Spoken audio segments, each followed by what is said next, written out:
나는 하나님을 예배하는 예배자입니다.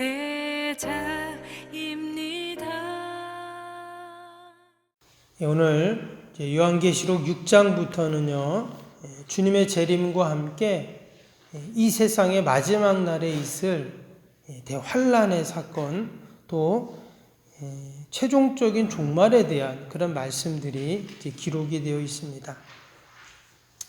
어찌 보면 이 내용은요, 4장부터 이렇게 시작이 되었는데요. 우리가 앞에서 4장에 심판주로 오실 예수님의 모습을 그렇게 우리가 보았죠. 그래서 그 생명책에 기록된 그 모든 심판을 집행하실 그 예수님의 어마어마한 그 모습을 그 기록을 해 놓았습니다. 한마디로 이 세상을 심판할 준비가 됐다 하는 것입니다. 그리고 이제 오늘 6장부터는 그 생명책의 봉인이 열리게 됩니다. 이제 과연 봉인이 쫙 열려가지고 이제 어떤 일이 일어나는가? 그러면 나눠드린 그 프린터물 한번 잠깐 보시면 요한계시록의 7인, 또 7나팔, 7 대접의 재앙표 이렇게 되어 있잖아요. 그래서 이제 6장부터 뒤에 보면 16장까지 이 크게는 3개의 재앙과 또 구체적으로는 각 7개씩의 재앙이 다른 말로 하면 또 심판이기도 한데요. 이것이 이제 쭉 기록이 되어 있습니다. 좀 약간 복잡해 보이기도 하는데요. 이것을 가르쳐서 3대 7중 재앙이다 이렇게 이제 말을 합니다. 그래서 6장에서부터 8장 5절까지 보면 7인 재앙이 나오고요. 또 8장 6절에서 11장까지 거기는 이제 7 나팔 재앙이 이렇게 나오죠. 그 다음에 이제 7 대접 재앙이 나온다 이렇게 쭉 기록이 되어 있습니다. 이렇게 보면은 약간 분리되지 않고 상호 연관성이 있죠. 그래서 그 7인 재앙의 7번째 재앙이 보니까 7 나팔 재앙의 첫 번째 재앙이 되죠. 또 그 7 나팔 재앙에서 7번째 나팔 재앙이 또 7 대접 재앙의 첫 번째 재앙이 되고, 그래서 이렇게 뭔가 상호 연관이 있으면서 그리고 또 이제 점층적인 그러한 심판과 재앙이 이루어지게 됩니다. 오늘 본문에는요, 이제 첫 번째 7인 재앙 중에서 첫 번째 재앙이 이렇게 시작이 됩니다. 이 내용을 보면은요, 그 앞에 예수님이 이렇게 계시면 어린 양으로 비유된 예수님이 딱 보좌에 앉아 계시고 그 옆에 뭐가 있었냐면 네 생물이 나왔습니다. 그 네 생물의 모습이 앞에 보니까 첫째 생물은 사자 같고, 둘째 생물은 송아지 같고, 셋째 생물은 사람 얼굴 같고, 또 넷째 생물은 날아가는 독수리 같았다. 이런 말씀이 나오고 각 생물의 날개가 각각 6개씩 달려가지고 암 밖에 많은 눈이 있었다. 이런 말씀이 나오거든요. 참 희한한 모습이기도 하고 또 무시무시한 그런 모습이잖아요. 그런 네 생물이 예수님 옆에 딱 있고 그 다음에 또 근엄한 24장로들이 그 옆에 쫙 또 이렇게 있고 또 천천만만의 천군 천사들이 찬양을 하는 그런 내용이 우리 앞에서 보았잖아요. 근데 그런 뭔가 좀 이렇게 근엄한 그러면서도 이제 당장 어떤 일이 일어날까 초조해하는 그런 이제 상황 속에서 이제 그 생명책의 봉인이 딱 하고 열리는 겁니다. 열리니까 어떤 일이 일어났는가? 1절을 보겠습니다. 1절이 이렇게 시작이 돼요. 내가 보매 어린 양이 7인 중에 하나를 떼시는데 그때 내가 들으니 네 생물 중에 하나가 우레소리같이 말하되 오라 하기로. 지금 하나님의 생명책이 딱 열렸습니다. 그동안은 꼭꼭 닫혀 있었다 했죠? 왜? 아무도 그걸 열 수가 없으니까. 그런데 때가 되니까 예수님께서 그 봉인을 딱 여셨어요. 그 안에는 뭐가 적혀 있습니까? 이 땅의 모든 비밀들이 다 담겨 있었어요. 근데 그 생명책이 다 열립니다. 여러분 너무 극적이죠? 우리는 그냥 이것을 글로 읽으니까 그렇지만, 그러면 요한 사도가 그것을 딱 보았을 때 어땠을까요? 우리가 되게 이렇게 영화 같은 데 보면 막 이런 극적인 장면들을 이렇게 좀 연상할 수도 있는데, 아마 그 모습이 너무 찬란하고 또 너무 영광스러웠을 것 같아요. 꼭꼭 닫혀 있었던 그 생명책이 어마무시한 그런 천군 천사들이 막 옆에서 찬양을 하고 24장로들이 앉아있고 또 거대한 그 네 생물들이 다 옆에 있고, 근데 예수님이 그 봉인을 다 여는 겁니다. 그때 어떤 일이 일어났는가? 2절을 보시면, 이에 내가 보니 신말이 있는데 그 탄자가 활을 가졌고 면류관을 받고 나아가서 이기고 또 이기려고 하더라. 첫 번째 봉인을 딱 열었는데 어떤 일이 일어났냐? 신말을 탄 자가 활을 가지고 탁 나오는 겁니다. 그리고 두 번째 인을 또 뗍니다. 그랬더니 3절에 나오죠. 또 두 번째 생물이 오라! 또 이런 소리를 내요. 그때 보니까 붉은 말을 탄 자가 또 나오죠. 그리고는 큰 칼을 가지고 있다 이렇게 나왔어요.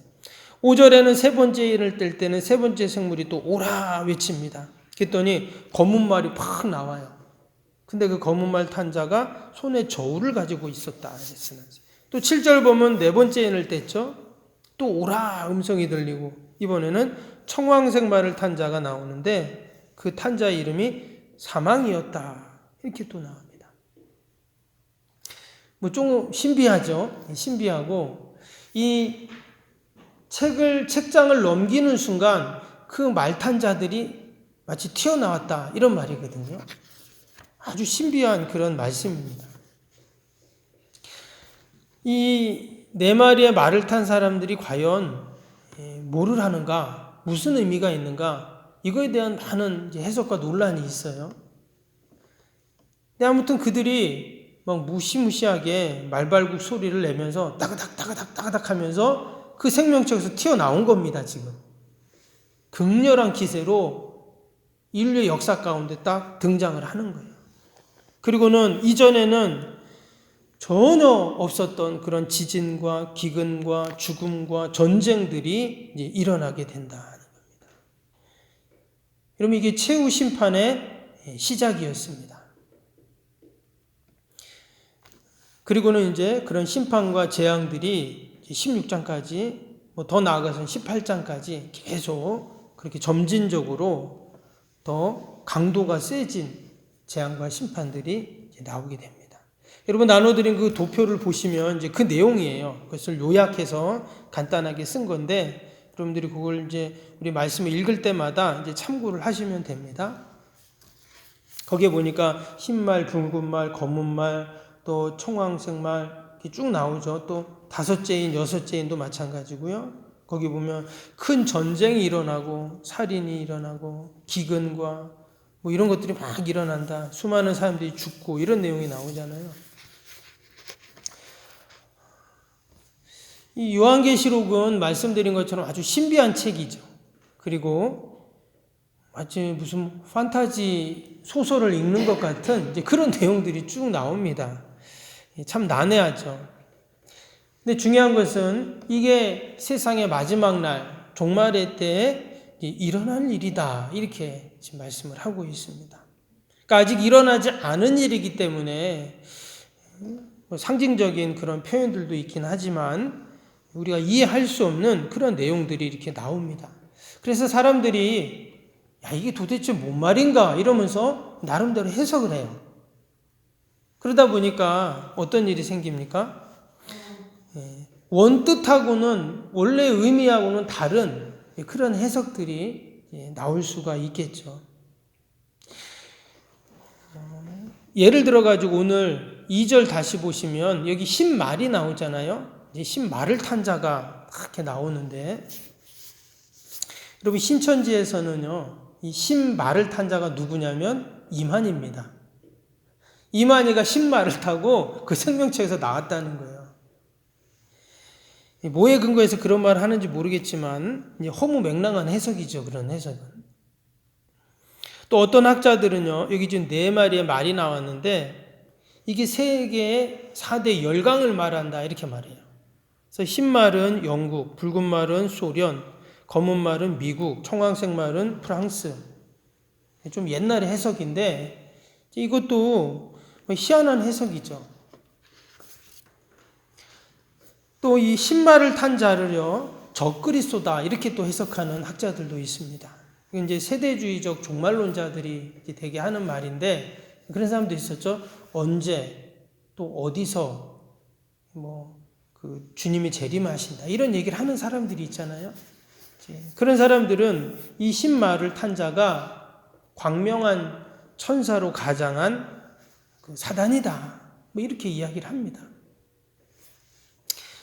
여기 보면 근데 또 그것도 말도 안 되는 해석인데, 그것도 왜 그러냐면 여기 보니까 뭐라 그랬어요? 그 신말을 탄 자가 이기고 또 이기려고 하더라 이런 말이 나왔잖아요. 그러면 적그리스도가 이 세상의 마지막 승리자가 되냐? 결국 그 적그리스도도 하나님의 심판의 대상인데 말이 안 된다 또 이렇게 얘기를 합니다. 또 어떤 사람들은 이 신말을 탄 자가 미가엘 천사장이다 이렇게도 말하고, 또 어떤 자들은 이 신말 탄 자가 그리스도다, 예수님이다 이렇게 말합니다. 왜냐하면 이제 여기서 신말이라는 것은 거룩을 상징한다 해가지고 바로 예수님이시다 이렇게 말하는 거예요. 근데 지난번에 보니까 그 북한의 김정은이 신말을 타고 왔다 갔다 하대요. 보셨나요? 그러면 김정은이 여기 나오는 신말을 탄 자인가 막 헷갈리잖아요. 그렇죠? 그래서 우리가 그렇게 이해하고 해석을 하면 헷갈리게 됩니다. 지금 이 생명책의 봉인을 연 분이 누구죠? 예수님이잖아요.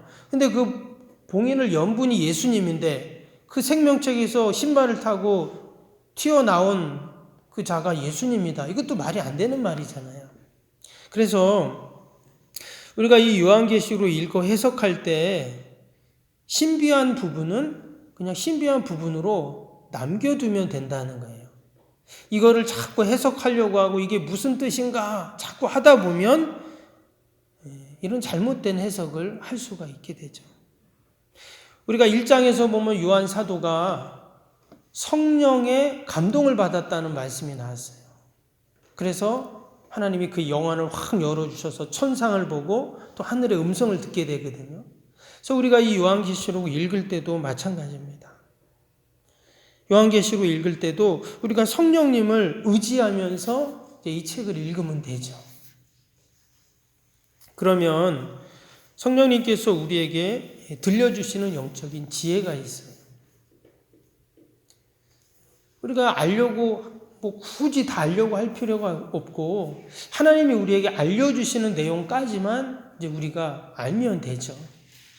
그리고 이 말씀은 신비한 말씀이구나. 또 하나님의 어떤 뜻이 있구나. 우리가 이렇게 이해를 하면 요한계시록 읽을 때 절대 불편하지 않습니다. 근데 이것을 이게 무슨 뜻이지? 얘 도대체 이게 뭐지? 누구는 뭐라고 말하는데 누구는 적그리스도라고 하는데 누구는 또 그리스도라고 하는데 이 도대체 뭐가 맞는 거야? 우리 목사님은 뭐라고 말하지? 이렇게 우리가 생각을 하다 보면 좀 말 그대로 삼천포로 빠지는 그런 해석이 될 수도 있습니다. 이후로 나오는 내용도 다 마찬가지입니다. 종말과 마지막 재림, 주님의 재림의 때 일어나는 심판에 대한 쭉 말씀들인데, 우리가 이제 7장에 보면 그 14만 4천 명이라는 숫자도 나오는데, 여러분 많이 들어보셨죠? 14만 4천? 신천지에서도 자기네가 14만 4천 명 되면 구원받는다. 그런 얘기를 하고, 여호와 증인도 그런 말을 하고. 근데 그 또한 마찬가지입니다. 그것도 다 상징적인 숫자이고 신비한 그런 숫자이지 그것을 갖다가 자신들의 논리에 갖다가 집어넣고 맞추려고 하면 원뜻과는 다른 그러한 인간적인 해석이 된다는 거예요. 우리가 요한계시록을 읽으면서 요한에게 보여주셨던 그 주님의 신비한 말씀, 저와 여러분들에게도 동일하게 이 신비의 말씀을 늘 주시는 줄로 믿습니다. 그래서 우리가 그 신비한 말씀을 우리 안에 늘 간직하면 우리 안에 기쁨이 있고 소망이 생기죠.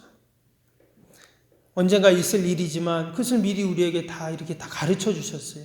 너무나 감사한 일입니다. 우리가 늘 믿음으로 살고 또 오늘도 성령님 의지하면서 승리하는 저와 여러분이 되길 주님의 이름으로 축복합니다.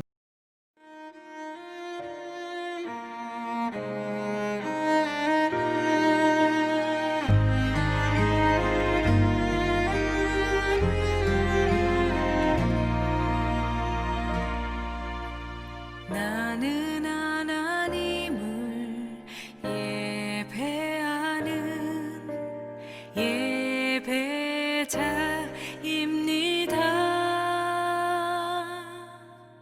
내가 서 있는 곳 어디서나 하나님을 예배합니다. 나는 하나님을 예배하는 예배자입니다.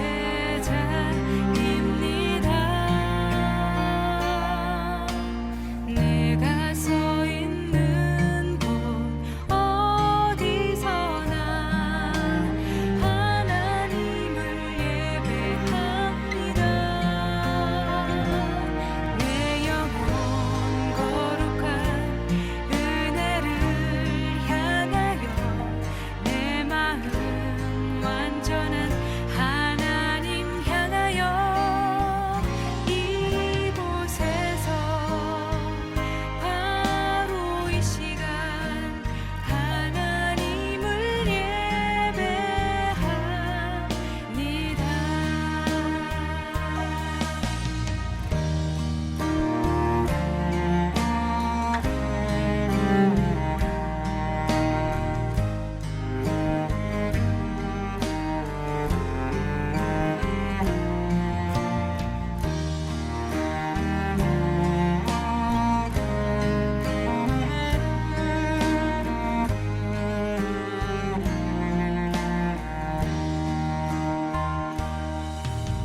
나는 하나님을 예배하는 예배자입니다.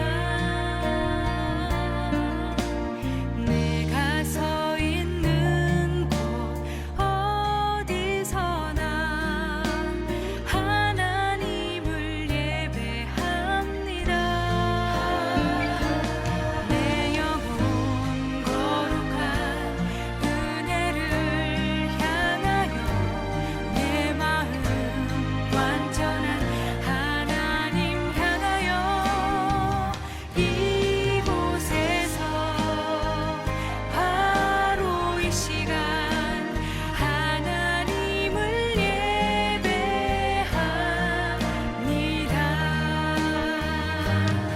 영혼 거룩한 은혜를 향하여 내 마음 완전한 하나님 향하여 이곳에서 바로 이 시간 하나님을 예배합니다. 내 영혼 거룩한 은혜를 향하여 내 마음 완전한 하나님 향하여 이곳에서 바로 이 시간 하나님을 예배합니다.